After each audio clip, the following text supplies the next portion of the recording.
Assalamualaikum warahmatullahi wabarakatuh. Selamat malam. Salam sejahtera untuk kita semua. Salam rahayu, salam untuk saudaraku semua yang ada di dalam maupun di luar negeri. Semoga damai selalu. Yang sakit mudah-mudahan cepat sembuh. Yang bekerja mendapat rezeki yang berkah. Amin. Ada wacana rekonsiliasi, yaitu para tokoh Prabowo dan Megawati. Tapi menurut saya pribadi tidak perlu dilakukan dalam waktu dekat ya. Tidak akan ada gunanya rekonsiliasi. Kini tambah ada wacana bergulirnya hak angket ya, oleh parpol koalisi pendukung paslon 1 dan paslon 03 yang terus bergulir. Nah, hal ini dikomentari oleh Dewan Pengarah TKN Prabowo Gibran, yaitu Yusril Isamahendra, mengatakan penggunaan hak angket DPR akan membawa negara ini dalam ketidakpastian. Hak angket yang kini diusulkan untuk menyelidiki dugaan kecurangan pemilu tahun 2024 itu berpotensi menimbulkan chaos atau kekacauan. Jadi ini sebenarnya kekacauan yang luar biasa. Hak angket itu untuk mengungkap kecurangan pemilu ya. Kalau kita lihat sejatinya hak angket itu memang disebut sebagai hak yang dipunyai DPR ya. Di dalam undang-undang udah ada. Nah, hak angket itu dan hak interpelasi ya, sebagaimana dalam konteks DPR itu melakukan pengawasan kepada pemerintahan. Nah, menurut Yusril, pihak yang kalah bebas seharusnya mencari penyelesaian ke Mahkamah Konstitusi, bukan dengan menggunakan hak angket DPR.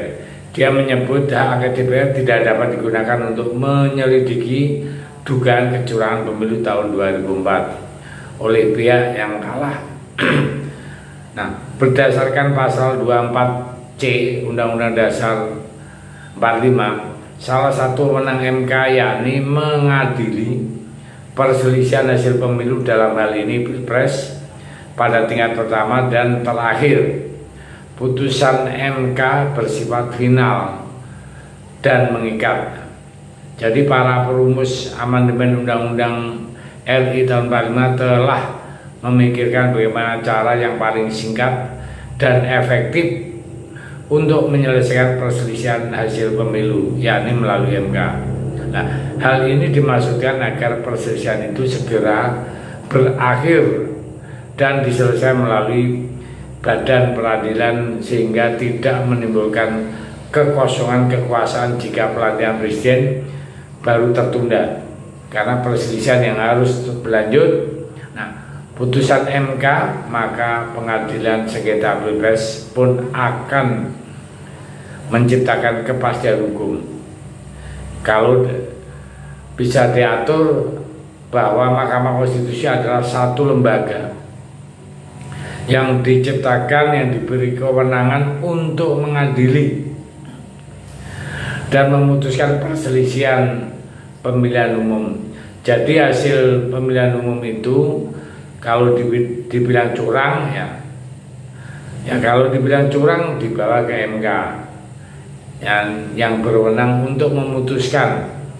Tapi bagaimanapun juga pengajuan kepada MK seakan menjadi bingung ya. Kenapa? Karena paslon 1 dan paslon 3 memandang ya, di MK ada paman lagi. Yang kemarin awal-awalnya juga paman itu yang menyebabkan kegaduhan. Nah, jadi jalan untuk mengusut hal macam itu mulailah dari pengusutan soal pembagian bansos yang masif. Nah, jelang pemilu kan ada yang namanya intimidasi, ancaman kepada kepala daerah untuk mendukung paslon tertentu ya.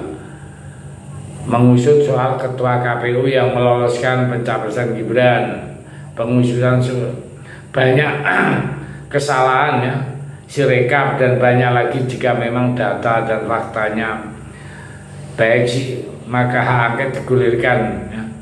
Karena memang itu adalah hak bagi DPR untuk melakukan hal tersebut ya. Maka dari itu, karena hak angket adalah dijamin undang-undang demi menjaga kewarasan proses demokrasi yang pada Pilpres tahun 2004 berlangsung amburadul, bahkan terkesan ugal-ugalan. Tentu hal inilah bisa menghambat rekonsiliasi jilid kedua setelah kemarin Pilpres tahun 2019 Presiden Jokowi menggandeng kedua rivalnya yaitu Prabowo, dan kini Prabowo akan menemui Megawati. Nah, pelan-pelan mulai tercium dari awal Prabowo sudah punya keinginan untuk rekonsiliasi politik ya. Prabowo juga mengutus seseorang untuk berkomunikasi ke Megawati, tetapi pihak Megawati seakan tidak memberi signal balik. Nah, atas wacana rekonsiliasi ini dengan dalih tidak ada permusuhan di antara kedua pihak ya. Jadi kalau sudah tidak ada niat untuk rekonsiliasi politik, untuk apa Prabowo memaksakan diri untuk rekonsiliasi? Lalu bagaimana dengan polarisasi politik di akar rumput? Polarisasi ini memang terasa, hal itu tidak mungkin kita abaikan, tetapi seiring bergulirnya waktu, polarisasi di akar rumput itu sudah mulai hilang. Terlebih ya, Capres rakyat akan menghadapi puasa Ramadan dan Hari Raya Idul Fitri. Setidaknya Hari Raya itu telah mengurangi emosi politik dan menciptakan rekonsiliasi alami di tengah masyarakat. Maka polarisasi di tengah masyarakat itu tidak perlu ditakutkan.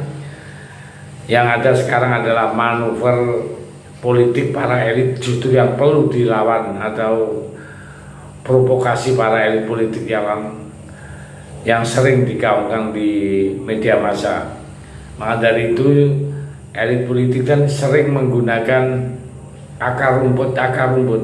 Padahal saat ini yang kelahi itu adalah di elit politik. Karena apa? Berebut jabatan, berebut posisi, berebut kekuasaan.